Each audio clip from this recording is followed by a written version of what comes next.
You ever notice how sometimes you'll sit and replay something in your head? A fight, a mistake, a moment you wish had gone differently, and you tell yourself that you're reflecting. But when you really pay attention, it doesn't actually feel like you're learning anything. It feels like you're just getting pulled back into the same storm again. That's rumination. And there's a big difference between rumination and learning. For me, this used to happen all the time. I'd be lying in bed at night, going over a conversation I didn't like or a choice that I regretted. And I'd call it reflection, but really, I wasn't moving anywhere. The emotion would be so strong that it hijacked the whole process for me. I wasn't looking at what happened. I was just reliving how it felt. And that's the thing about rumination, is it doesn't leave you with anything new. You wake up the next day and the loop is still there. It's like chewing the same piece of gum. No new flavor, just the same bitter taste. Back in my 20s, I had this close friend. We were roommates and we were in a band together.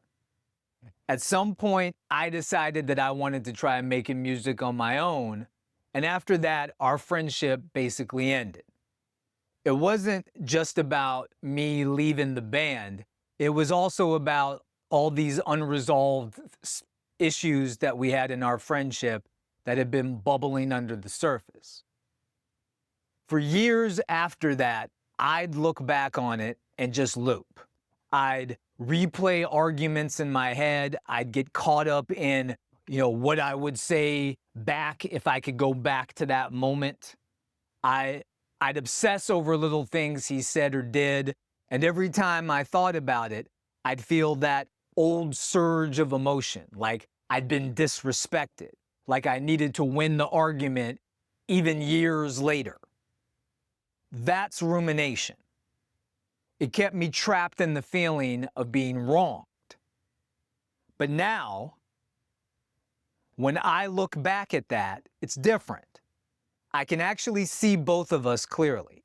I can see me at the time smoking weed every day, drinking every weekend, watching porn a lot of the time. I can see him smoking weed all day, every day, drinking on the weekends, playing video games nonstop. And I can see now that the friendship wasn't just about who was right or who was wrong. It was two guys numbing themselves in different ways, but neither of us showing up in life the way either of us probably wanted to. That perspective wasn't available to me when I was drowning in emotion. And here's the thing, I don't carry resentment towards him anymore. I don't know where he is, but what I feel instead is gratitude, because that friendship showed me who I didn't want to keep being. I regret that he got that version of me as a friend, but I also recognize that that was the best I could do at the level of mental clarity that I had back then. That's the difference between rumination and learning.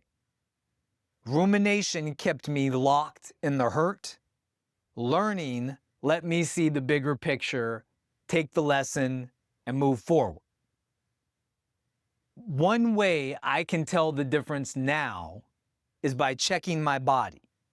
Rumination feels tight, like my jaw clenches, I have this knot in my chest, and it's like I've been thrown back into the middle of the storm again.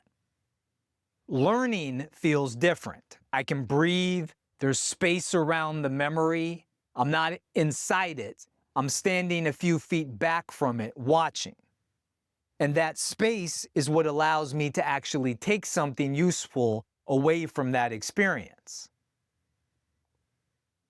Now, honestly, I don't think I could have made that shift back then. I didn't even realize it was possible until I started cutting things out of my life: alcohol, weed, porn. I can see how much those things messed with my ability to regulate my emotions. Alcohol and weed dulled the part of my brain that's supposed to put the brakes on emotional overdrive. Porn trained my brain to crave quick, intense dopamine hits, which makes normal emotions feel overwhelming by comparison. Without those things clouding my system now, the emotion is still there, but it doesn't drown me. I don't get overwhelmed by it. And that's what opens the door to learning. Neuroscience actually backs this up. Rumination is what happens when the amygdala, the emotional alarm center, runs the show.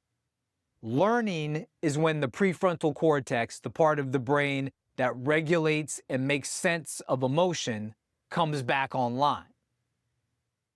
So here's a simple test that I use now.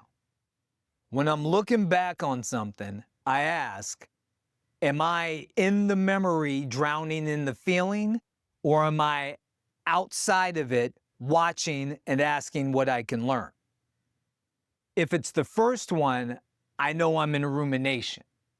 That's when I pause, I take a breath, and I try to feel my body, just to create that little bit of distance. Feeling your body creates the distance.